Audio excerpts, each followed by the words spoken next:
Saeed radio Pakistan Lahore से मैं course करता था। ये मेरा गाना इंडिया में भी काफ़ी हुआ, मेरी वफ़ा मेरे वादे पे एतबार करो। मेरी वफ़ा मेरे वादे पे एतबार करो। मलका तरन्नुम नूरजहां जी के साथ ये मेरा पहला ड्यूट था। वाह वाह वाह। मेरे फादर जो उन्होंने लता जी को भी उन्होंने गवाया, वो अपनी याद दिलाने को एक इश्क की दुनिया छोड़ गए, जल्दी में लिपस्टिक भूल गए, रोमाल पुराना छोड़ गए। आखिरी बात कर रहा हूँ मोहम्मद रफ़ी साहब के लिए कि वो प्लेबैक सिंगरों के इमाम थे।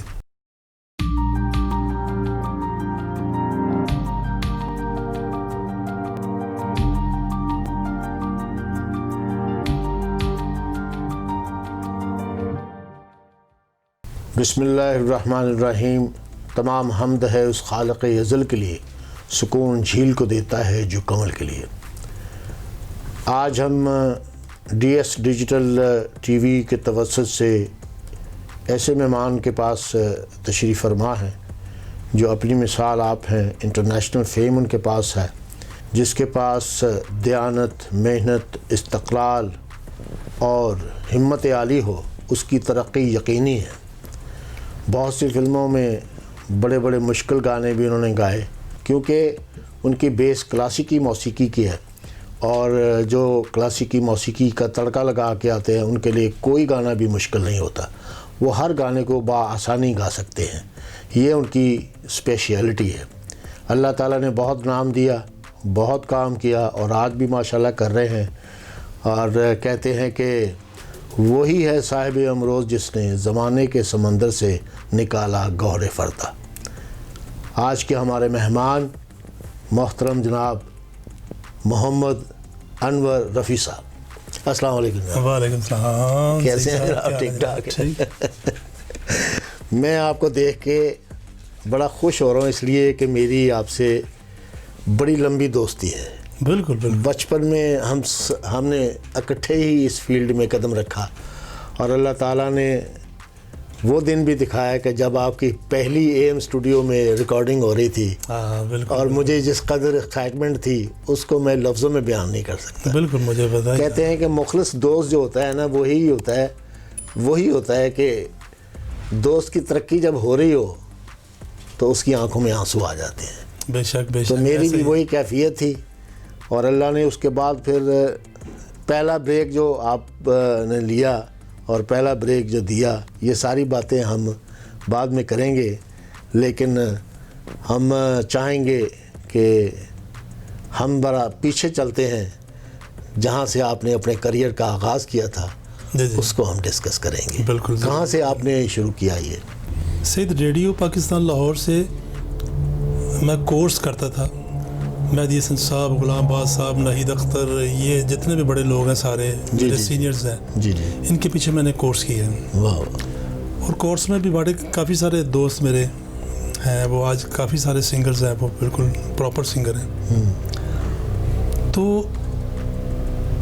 एक आदमी हमारे आगे लीड कर रहा था, मैं नाम उसका नहीं लूँगा, अल्लाह ताला उसे ज़िंदगी दे, आमीन। तो वो कुछ लफ्ज़ भूल रहा था, लफ्ज़ का एक्सेंट ठीक नहीं कह रहा था। तो हमारे एक प्रोड्यूसर थे, वो कहने लगे कि बार बार उनको समझा रहे थे को एक टेक्निकली तौर पे को वो ठीक नहीं कह रहा था। बेसिक तो सिंगर तो बहुत अच्छा था, वो मैडम नूरजहां के साथ भी उसने गाया बहुत सारे। तो मैंने ऐसे कह दी, मैंने कहा भाईजान ऐसे नहीं, आप ऐसे कहें। तो प्रोड्यूसर कहने लगा यार ये कौन बोला है? कोर्स में 15-20 लड़के थे, लड़कियाँ भी। कहते यार ये अनवर रफ़ी। कहते यार फिर कहना ज़रा। मैंने कहा, कहते यार वो जो पहली वाली लाइन की दूसरी लाइन है ना, वो सारी तुमने कहनी है। वाह वाह, क्या कहना। वो कोर्स नहीं कहेगा, ये अनवर रफ़ी कहेगा। मैंने कहा ठीक है। बहरहाल थोड़ा सा मैंने उसको समझाया, और मैंने उसको बताया कि आपने यहाँ से उठानी है और यहाँ। ये थोड़ा सा कन्फ्यूजन थी उसके ज़हन में। हो जाता है काम, तो बड़ा मुश्किल काम है। तो वो उसको समझ आ गई, उसने की, बहुत अच्छी की। दूसरी लाइन मैंने कह दी, दूसरी लाइन जब मैंने कही तो वो लाइन उससे बहुत बेहतर आ गई। तो अब वो बैठे बैठे उसने सोचा यार ये गाना तो गा के चला जाएगा ना, ये गाना सारा अनवर रफ़ी से गवाते हैं। वाह वाह। सारा उसने कर लिया। उसके बाद उसने उस सिंगर को भी बीच में रखा, लेकिन उसने ये किया कि स्टार्ट की उसकी जो लाइनें थी ना वो मैंने कह दी, और सेकंड लाइनों उसमें उसको भी कहलवा ली थी उन्होंने, सेकंड उन्होंने उनसे कहलवा ली। सही। वो यानी मैं मेन सिंगर हो गया, वो मेरा सेकंड सिंगर बन गया। तो वो जब रेडियो पाकिस्तान, क्योंकि जब ये लाहौर में जितनी रिकॉर्डिंग हुआ करती है ना, होती भी है, सही। ये पहले इस्लामाबाद जाती है। अच्छा। वहाँ जो डायरेक्टर साहब हैं सारे वो उसको सुनते हैं, सुनने के बाद फिर उनको ऑनर जाता है वो। सही। उन्होंने कहा यार ये लड़का कौन है? उन्होंने कहा ये नया अनवर रफ़ी है यार, इसको बुक करो यार। वाह। तो सही अब ये पोजीशन हो गई कि गुलाम अब्बास नहीं आए, अनवर रफ़ी, फलां नहीं आया, अनवर रफ़ी, आसिफ जवेद नहीं आया, अनवर रफ़ी। यानी महीने की सिर्फ 1 या 2 बुकिंग होती थी सिंगर की। वाह। अब महीने की मैं 20, 25, 20, 24, 22 यानी मिनिमम 15 मेरी बुकिंग होती थी। माशाल्लाह माशाल्लाह। तो वहाँ से मैंने एक गज़ल रिकॉर्ड की, कौन जाने तेरे मेरे कितने प्यारे ख्वाब हैं। वाह वाह। वो एक राग है भीम प्लासी। अच्छा। अनायत इजरी साहब हैं, इजाज़ इजरी साहब इस्लामाबाद में बहुत बड़ी दुनिया है। जी जी जी जी। उनके छोटे भाई। छोटे भाई। तो उन्होंने वो ट्यून बनाई। तो वो पूरे पाकिस्तान में क्या पूरी दुनिया में वो बड़ी पसंद की गई। क्योंकि दुनिया में मैं इसलिए कह रहा हूँ कि मैं इंग्लैंड जब उस दौर में गया ना पहली मरतबा, तो वहाँ किसी बंदे ने मुझे कहा कि यार वो आपकी गज़ल बड़ी मशहूर हुई है, वो सुनाए। वो मैं आपको 2 लफ्ज़ आपको बिस्मिल्लाह बिल्कुल एक 27 सुनाता हूँ। ये मैंने कभी भी नहीं सुनाई, मैंने जैसे पहले अर्ज़ किया ना। Thank you. कौन जाने तेरे मेरे कितने प्यारे ख्वाब हैं। वाह वाह। कौन जाने तेरे मेरे कितने प्यारे ख्वाब हैं। चाँद सूरज प्यार अपना और तारे ख्वाब हैं। कौन जाने। ये गज़ल वाह वाह। पूरी दुनिया में बहुत चली। वहाँ रेडियो पाकिस्तान पे जब मैं गा रहा था तो टेलीविज़न पे एक प्रोग्राम परवीन शाकर का चला। अच्छा। वो इस्लामाबाद से लाहौर आते थे। उसको प्रोड्यूस अतर वकार अजीम शायद उनका नाम था, वो प्रोड्यूस करते थे। लाहौर से फ़र्रुख बशीर साहब करते थे। अच्छा अच्छा। उन्होंने कहा यार वो लड़का मैंने सुना है, उसको बुलाओ। मैं टेलीविज़न पे चला गया। टेलीविज़न पे मैं गा तो रहा था उस दौर में, लेकिन वो छोटे छोटे प्रोग्राम थे। ये एक मेन बड़ा प्रोग्राम जो है ना वो मुझे मिला। खलील अहमद साहब अल्लाह ताला उन्हें करवट कर जनरल करे, बहुत बड़े मौसीकार थे। Yes of course. तो उन्होंने मुझे बुलाया। सैफुद्दीन सैफ साहब का कलाम था। अच्छा जी। हमको तो गर्दिश हालात पे रोना आया, रोने वाले तुझे किस बात पे रोना आया। वाह वाह। ये गज़ल जब इस्लामाबाद से चली तो इसने भी छक्के छुड़ा दिए मेरे। वाह वाह। उसके बाद टेलीविज़न के जो बड़े प्रोग्राम थे ना सारे, ईद शो टाइप, ये वो जितने भी प्रोग्राम जो इंटरनेशनल चलते थे, वाह वाह, फिर उन्होंने मैं सेलेक्ट होना शुरू हो गया। वाह वाह। उसी दौरान में मैं फिल्मों में भी आ गया। मर्शद ने किसी प्रोग्राम में मुझे सुन लिया। उसने जाकर अपने डैडी से बात की। उन्होंने कहा यार डैडी मैंने वो अनवर रफ़ी एक लड़का सुना है। उन्होंने बुलवा लिया। बंद रोड पे एक स्टूडियो है, AM स्टूडियो,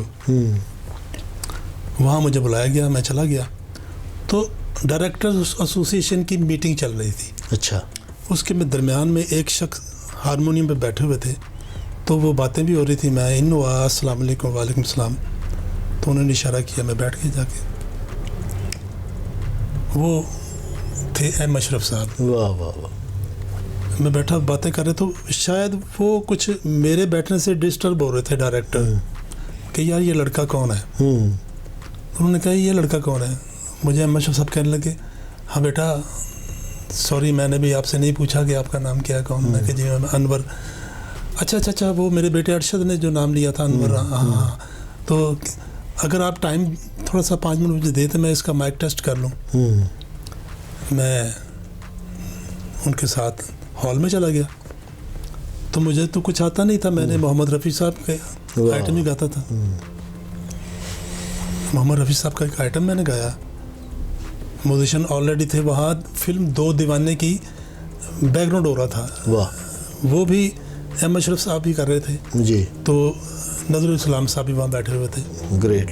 इशफाक मलिक साहब जो स्टूडियो ऑनर थे वो आ गए। कहते यार अशरफ, एक तो तुम मुझसे शॉर्ट शिफ्ट लेते हो, बाद में फिर कहते हो 1 घंटा और दे दो, आधा घंटा और दे दो, तो यहाँ बैठ कर तुम रफ़ी साहब के गाने सुन रहे हो, यार अपना काम करो। कहते जी ये कौन गा रहा था? ये लड़का। यार अच्छा बेटा तुम गा रहे थे? मैं कहा जी। अच्छा वो गाना आता है तुम्हें? अख्तर साहब अल्लाह करी क्या रहमत करे कीबोर्ड पे बैठे हुए थे। क्या बात। मैंने वो गाना सुना है रफ़ी साहब का, तो सबको वो डायरेक्टर एसोसिएशन में मेरे साथ आ कहता है यार वो छोड़ो यार मीटिंग को, इस लड़के को गवाओ, ये आने वाले दौर का बहुत बड़ा प्लेबैक सिंगर बनेगा। वाह। इशफाक मलिक साहब बड़ी पर्सनैलिटी, उनकी बड़े खूबसूरत ऊंचे लंबे आदमी थे। तो उन्होंने कहा अच्छा यार ये लड़का यही गा रहा था जो रफ़ी साहब के गाने गाता था। उसी वक्त सईद परवेज़ मलिक साहब अल्लाह करी के रहमत करे, उन्होंने फिल्म शुरू करनी थी हलचल। मीटिंग्स हो रही थी ना, डायरेक्टर एसोसिएशन पे बैठे थे। जवेद फाजल साहब ने फिल्म दे दी, ज़फ़र शबाब साहब बैठे थे, उन्होंने फिल्म दे दी मुझे। उन्होंने कहा यार जो मैं फिल्म आने वाली है ना मेरी जवेद शेख की, जवेद शेख साहब अभी कराची से नए आए थे, उन्होंने 1-2 फिल्में की होंगी, तो रियाजुर रहमान सागर साहब बैठे थे। उन्होंने कहा यार ये मेरी फिल्म के गाने ये गाएगा। यानी उस वक्त 5 या 6 फिल्मों के गाने मुझे उसमें करने लगे। वाह। तो पहली फिल्म जब शुरू हुई, ज़फ़र शबाब साहब की फिल्म शुरू हुई तेरे घर के सामने, तो एक गाना मुझसे गवाया गया। उसके बाद फिर दूसरा भी तीसरा भी उस सारी फिल्म के गाने मैंने गाए। उसके बाद फिर हसन अस्करी साहब ने मुझे लिया फिल्म बेकरार के लिए। ये मेरा गाना इंडिया में भी काफ़ी हुआ, मेरी वफा मेरे वादे पे एतबार करो। ये गाना जब फिल्म चली तो इस गाने का मुझे पॉजिटिव रिज़ल्ट मिला, ऐसा कि शकील बुखारी साहब हमारे दोस्त हैं, कॉम्पेयर बहुत अच्छे, वो रेडियो पाकिस्तान पे कॉम्पेयर थे, एंकर थे। तो कहते यार अनवर और यार तू की मुसीबत पाई सानू। मैं क्या हो गया शकील बुखारी साहब? कहते यार एक दिन में 70 मरतबा ये गाना चलता है, रात को फौजी भाइयों को प्रोग्राम होता है, उसमें हर फौजी भाई यही कहता है यार ये गाना लगाओ। वाह वाह वाह वाह वाह। तो वो गाना मेरा सुपर हिट हो गया, अल्लाह ताला ने मुझे बड़ी इज्जत दी। उसके बाद वो गाना क्या था ज़रा प्लीज़? मेरी वफा मेरे वादे पे एतबार करो, मिलन करीब है थोड़ा सा इंतज़ार करो, मेरी वफा मेरे वादे पे एतबार करो, मेरी वफा मेरे वादे पे एतबार करो, मिलन करीब है थोड़ा सा इंतजार। ये दौर जिस दौर में मैं आया हूँ, इस दौर में सुल्तान राही दौर था, ये सारा ये दौर था। तो सुल्तान राही साहब का इंतकाल के बाद ये मैं आया हूँ। तो अब ये दौर आ गया था कि फिल्म हिट नहीं हुई तो उसका डब्बे में चला गया म्यूज़िक भी। सही। रेडियो पे तो ये चला। हुआ ये कि इंडिया में हमसाया मुल्क में इस फिल्म को फ्रेम टू फ्रेम कॉपी किया गया। अच्छा। उसका नाम रखा गया दीवाना मुझसे नहीं, चूँकि हॉट केक था उस वक़्त आमिर खान। तो इसी गाने को उदित नारायण ने कॉपी किया मेरा। उसने सिर्फ इसको ये कर दिया कि मैं सेहरा बांध के आऊँगा, मेरा वादा है, मैं तेरी मांग सजाऊँगा, मेरा वादा है। वाह। उधर फिल्म जो है वो सुपर डुपर हिट हुई। यहाँ एक प्रोड्यूसर थे, उन्होंने कहा यार ये गाना तो अनवर रफ़ी ने गाया था, फिल्म बेकरार के लिए हसन अस्करी साहब की फिल्म थी। उन्होंने अहमद अशरफ साहब को कहा ये गाना मेरी फिल्म में डालें, अनवर से मैंने गवाना है। वाह वाह। उन्होंने दोबारा उसको पंजाबी में ट्रांसलेट करके ना गाने को ख्वाजा परवेज साहब से, तो चूँकि ये गाना ऑलरेडी अहमद अशरफ साहब ने ही बनाया था, तो अशरफ साहब ने ही मुझे पंजाबी में गाना मलका तरन्नुम नूरजहां जी के साथ, ये मेरा पहला ड्यूट था, वाह वाह वाह। उसको उन्होंने ऐसे कर दिया, मेरी वफा मेरे वादे ते एतबार करी, मिलन दी रात दा हर रात इंतजार करी।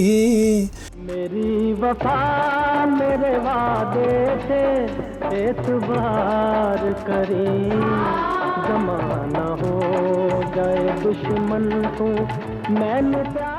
मलका तरन्नुम नूरजहां जी होती हैं उसमें, सॉरी वो कहती हैं मेरे लिए काबिल एहतराम है, क्योंकि वो मलका तरन्नुम नूरजहां जी वो बिल्कुल बिल्कुल वो एक यूनिवर्सिटी नहीं है, एक हिस्ट्री का नाम है। एग्जैक्टली, ठीक है ना। क्यों नहीं। तो मलका जी, ये अल्लाह ताला परवरदिगार ने मुझे ये मौका दिया कि उनके साथ मेरा दो गाना पहला अशरफ साहब ने करवाया, तो वो उनका इन होना कहते हैं, ओ मेरे सोनिया तेरी साहिबा आ गई, बुलाया प्यार ने मैनू मैं देर नहीं लाई, मैं सोने चांदी दी दीवार तोड़ के आई। फिर मेरी लाइन आती है, कसम जवानी दी साहिबा नी तू ए जान मेरी, ए जान प्यार तो कुर्बान सौ सवार करी। वाह वाह।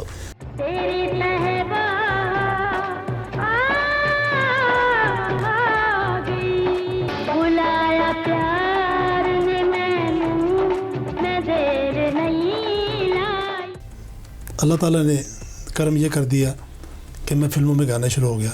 एक दिन बैठे हुए नैयर साहब को मैंने कहा, यार नैयर साहब वो कौन लोग होते हैं यार जो आते हैं तो छा जाते हैं यार। कहता क्या हुआ अनवर।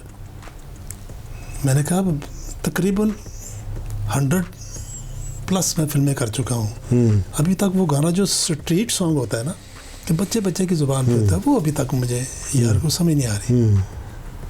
तो बड़े प्यारे आदमी थे, अल्लाह ताला उन्हें कड़वट जन्नत नसीब करे। आमीन आमीन। नईर साहब बहुत प्यारे इंसान थे। क्या बात है। मुझे कहते हैं अन्नो, मुझे प्यार से कहते हैं अन्नो, कहते अन्नो जा फिर ऐसा साल तेरा ही। वाह वाह वाह वाह। ये 94 की बात है। 94 को मैं जापान गया था, आपको भी पता है, आप भी उसी ट्रैवल में थे, जहाज़ में। तो जब मैं 94 में हम लोग आए वापस, तो 94 में सैयद नूर साहब ने फिल्म शुरू की जीवा। वाह वाह। तो एम अरशद साहब उसके म्यूज़िक डायरेक्टर थे, उन्होंने मुझे बुलाया तो उन्होंने मुझे ये गाना दिया, जानू सुन जरा। वाह वाह वाह। कहते यार ये गाना अनवर भाई आप गा लें। जानू सुन जरा पलके तो उठा, आँखों में छुपा लूं तुझे, तुझसे चुरा लूं तुझे, आ मेरे पास। सही यकीन मानो मैंने वो 20 या 25 मिनट में गाना, क्योंकि तान मुश्किल थी, लेकिन चूँकि मैंने बुज़ुर्गों की खिदमत इतनी ज़्यादा की माशाल्लाह माशाल्लाह कि अल्लाह ताला की ज़ात पाक ने मुझ पे वो करम किया। मैंने 20-25 मिनट में वो गाना रिकॉर्ड किया। तो मैं जाने लगा तो सैयद नूर साहब भी आ गए और कहते गाना हो गया। उन्होंने सुना, उन्होंने कहा यार वो दूसरा गाना भी इससे गवा लो। वाह वाह। वो 2 गाना था, छूले अगर तुझको हवा। हाँ वो मुझे बहुत पसंद है वो। तो वो फिर वो भी मैंने अपने पोषण किए। उमैरा चन्ना भी आ गई उसके बाद। वो 95 में जब वो फिल्म लगती है तो मुझे नैयर साहब, मुझे उनका फ़ोन आया, कहते हैं अन्नो वो जरा मूड में थे ना, अब बताओ मैंने तुम्हें कहा था ना कि अगला साल तेरा है। मैंने कहा बिल्कुल नैयर साहब। पता नहीं किस वक्त किस मूड में कोई बंदा होता है। वो कहते हैं 32 घड़ियों में कोई ऐसी घड़ी होती है जो किसी के मुंह से ऐसी दुआ निकल जाती है कि पूरी अल्लाह कर देता है। बिल्कुल सही। अहमद अशरफ साहब का मुझे फ़ोन आता है रात 9 बजे। अनवर साहब, मैं कहा जी भाजी की कर रहे हो। मैं कहा भाजी सुता। ਤੁਸੀਂ ਸੁੱਤੇ ਹੋ, ਤੁਹਾਡੀ ਕਿਸਮਤ ਜਾਗ ਪਈ ਹੈ, ਬਾਹਰ ਤੇ ਜਾ ਕੇ ਦੇਖੋ ਕੀ ਹੋਇਆ। हाँ ਮੈਂ ਕਿਹਾ ਭਾਜੀ ਪੁੱਤਰ ਜਾ 9 ਤੋਂ 12 ਫਿਲਮ ਵੇਖ ਕੇ ਆ। वाह वाह वाह मैं कहा केड़ी जीवा फिल्म लग गई ना तेरी। मैं कहा अच्छा जी। सईद मैं घर से निकला हूँ और मैं सेल में पहुँचा हूँ, 5 मरतबा वो गाना सुना गया और लोग ये कह रहे थे कि सिर्फ गाना ही लगाते जो फिल्म हमने नहीं देखनी। वाह वाह वाह। और वही मैं ज़ारो कुतार में और नवाज भट्ट हम रोते रहे हैं और सईदे में गिर के गैलरी में बैठे हुए थे हम। वाह वाह। तो मैं तुम्हें बता नहीं सकता। उसके बाद फिर जब दिन चढ़ा तो उसके बाद आज कुछ कल कुछ फिर ये है कि जिधर जाओ गाड़ी में जानू सुंदरा, जिधर जाओ गाड़ी में जानू सुंदरा। और आज तक अल्लाह ताला की बड़ी करम नवाजी है कि मैं जहाँ भी जाता हूँ लोग मुझे कहते हैं जानू आ गया। क्लासिक मौसीकी जो है, क्लासिकल मौसीकी जो है, उसका तड़का जो आपको सारी ज़िंदगी सपोर्ट करता रहा और अब भी करेगा। अब भी करता है मुझे तो अपने फादर के हवाले से कुछ ख़ास किस्म की बात बताएं कि क्या क्या खूबियाँ थी उनके। मेरे फादर जो उन्होंने इंडिया में 2 फिल्मों का म्यूज़िक दिया था। अच्छा। लता जी को भी उन्होंने गवाया। बेसिकली ये वो दौर था जब लता जी और मोहम्मद रफ़ी साहब और भी बहुत सारे लोग ये कोर्स करते थे। अच्छा। उसमें मेरे वालिद साहब भी थे। अच्छा अच्छा। वो सीनियर कोर्स में से थे। यानी वो मुझे बताया करते थे कि AR कुरैशी एक म्यूज़िक डायरेक्टर थे। अच्छा। AR कुरैशी कौन थे? मास्टर अल्लाह रखा। अच्छा अच्छा अच्छा अच्छा। AR कुरैशी अल्लाह रखा। ठीक है। तो उनकी कंपोजिशन में अब्बा जी ने फिल्म में काफ़ी सारे कोर्स किए। फिर एक फिल्म जुगनू शुरू हो गई। हाँ। उस दौर में तो फ़िरोज़ निज़ामी साहब ने मोहम्मद रफ़ी साहब को मुतारफ़ करवाया। चूँकि मोहम्मद रफ़ी साहब फ़िरोज़ निज़ामी साहब के भी शागिर्द हुए थे। हाँ जी जी, ये बिल्कुल हिस्ट्री में नहीं है। सही सही। एक लिए मेरे अब्बा जी ने बताया था। चूँकि वो पढ़े लिखे लोग थे, वहाँ ऑल इंडिया रेडियो पे प्रोड्यूसर थे वो। अच्छा। एज ए म्यूज़िक डायरेक्टर भी वो वहाँ काम करते थे। जी जी। उनको जो फिल्म मिली। अच्छा अच्छा। तो वालिद साहब का भी चूँकि ताल्लुक़ था लाहौर से, वो भी लाहौर के थे। जी जी। तो फिर उन्होंने एक ड्यूट बनाया जिसमें मोहम्मद रफ़ी साहब को और मेरे अब्बा जी को। अच्छा।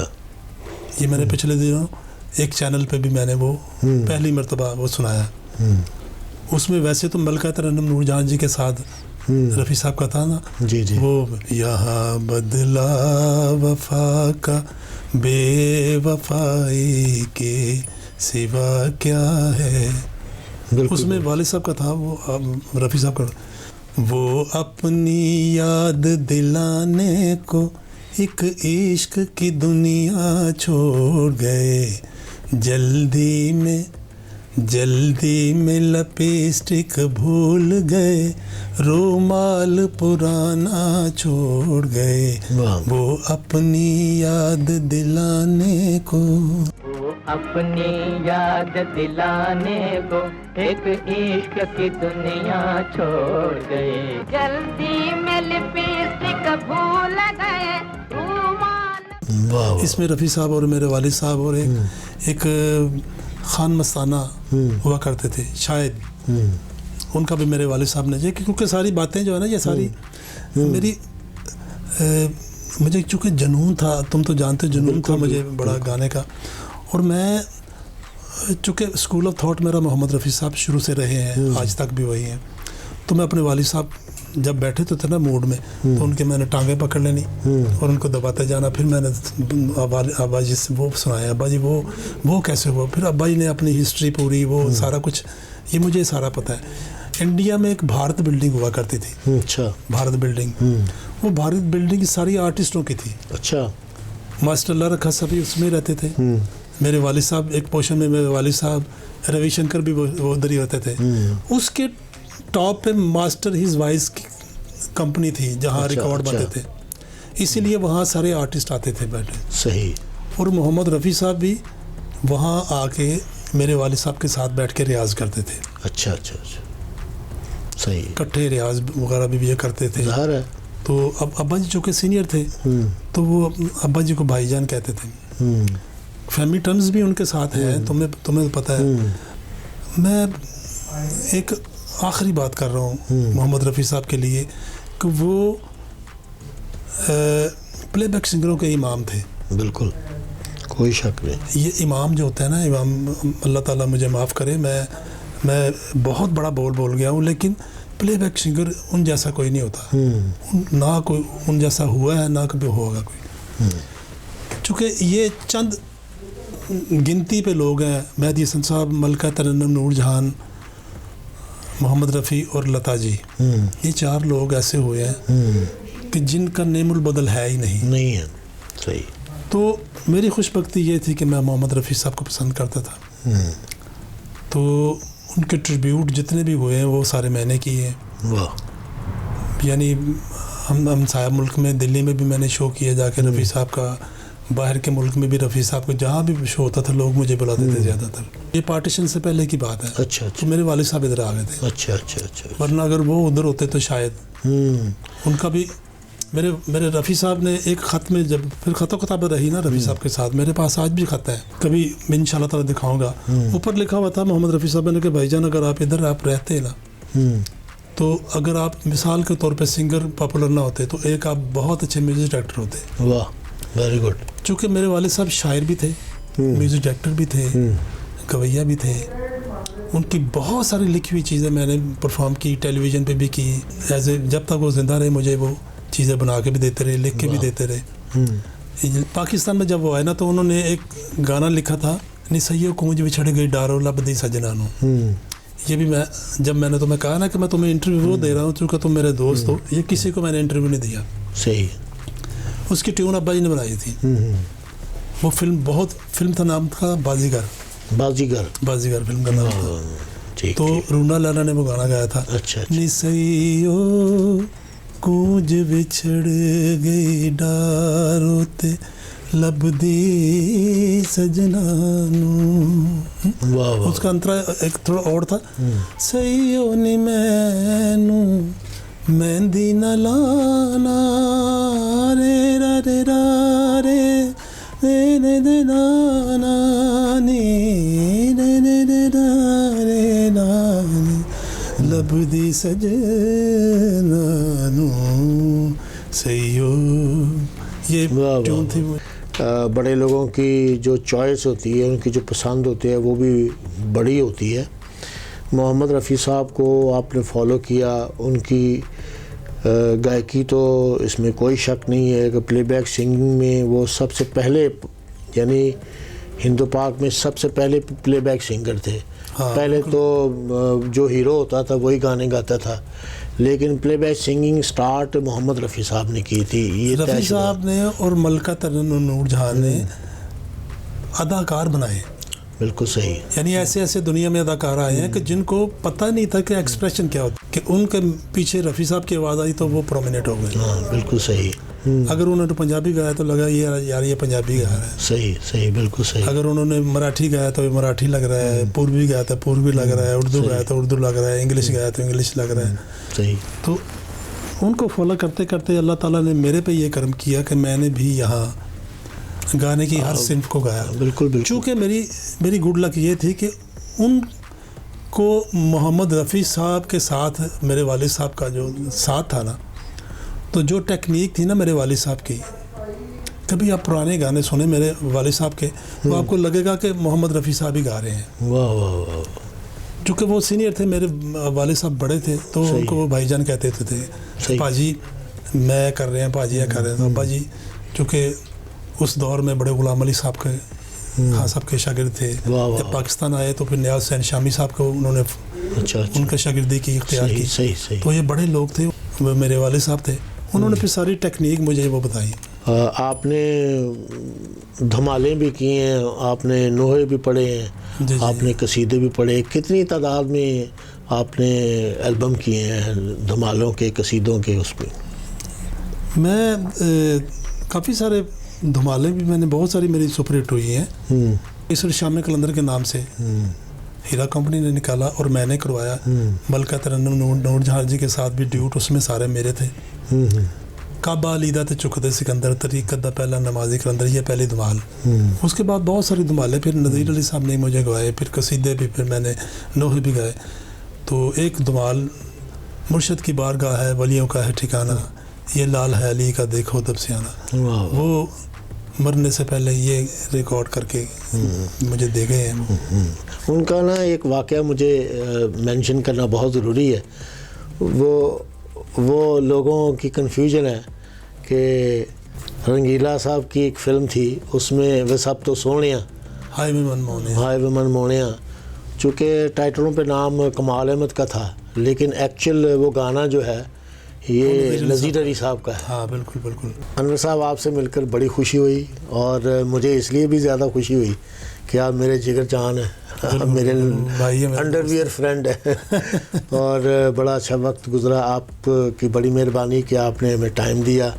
DS डिजिटल TV के तवस्सुत से हम आपकी खिदमत में हाज़िर हुए। मैं चाहूँगा कि हमारे चैनल के लिए आप कुछ कह दें।